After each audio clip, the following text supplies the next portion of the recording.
ఈ కర్రీ అయితే ఒక్కసారి టేస్ట్ చేయండి, అస్సలు వదిలిపెట్టరు. ఏం కర్రీ చూసేద్దాం. హాయ్ గైస్, వెల్కమ్ టు రేషనగి అఫీషియల్. ఈరోజైతే నేను మెత్తలు గుడ్లు టమాటా అయితే చేస్తున్నాము.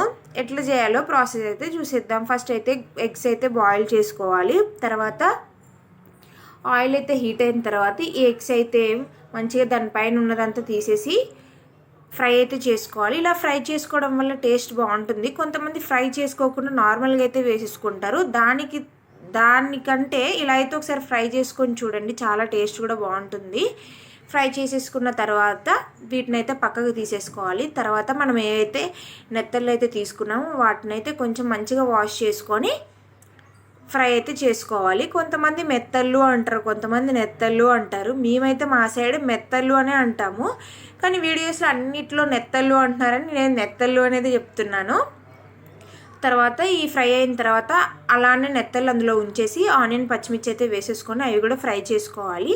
ఫ్రై అయిన తర్వాత కొంచెం పసుపు ఉప్పు అయితే యాడ్ చేసుకోవాలి. ఉప్పు యాడ్ చేసుకోవడం వల్ల ఉల్లిపాయలు అనేది ఫాస్ట్గా వేగుతాయి. ఎప్పుడైనా ఫాస్ట్గా వేగని టైంలో ఈ టిప్ అయితే యూజ్ చేయండి. యూజ్ చేసి నాకైతే చెప్పండి వేగుతున్నాయా లేదో.